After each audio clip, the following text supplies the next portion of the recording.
So LeBron, he took some heat after a video of the Cavs timeout huddle went viral following J.R. Smith's blunder at the end of regulation in Game 1.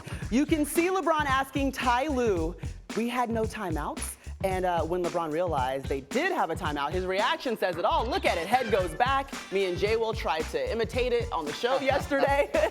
And here's what LeBron had to say after taking all the criticism from this video. Me being criticized? No.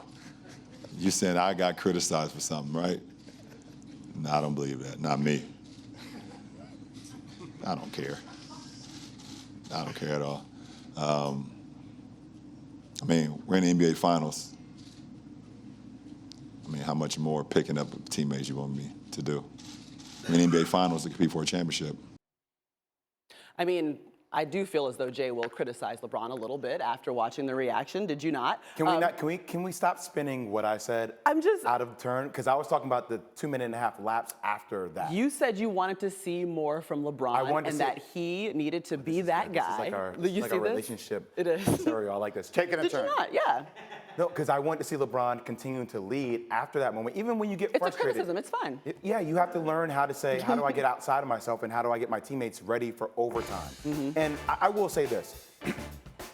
Ty Lue does deserve a lot of the blame on that timeout.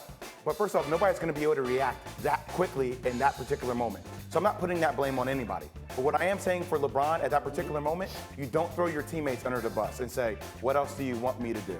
Here's what that's the part of this I want to respond to. Okay. Is LeBron saying, me being criticized, I don't care. I believe he does care. You do care, exactly. I believe he does. LeBron James is the first immortal of the social media era, okay? So Michael Jordan came along at a time when cable TV was in its infancy, something like ESPN was in its infancy, pre-internet. It grew along with the NBA. And LeBron now comes along at the next sort of pivot point that we have in the way information is distributed. I am here to tell you right now, okay? I spent 6 years of my life around Michael Jordan almost every single day.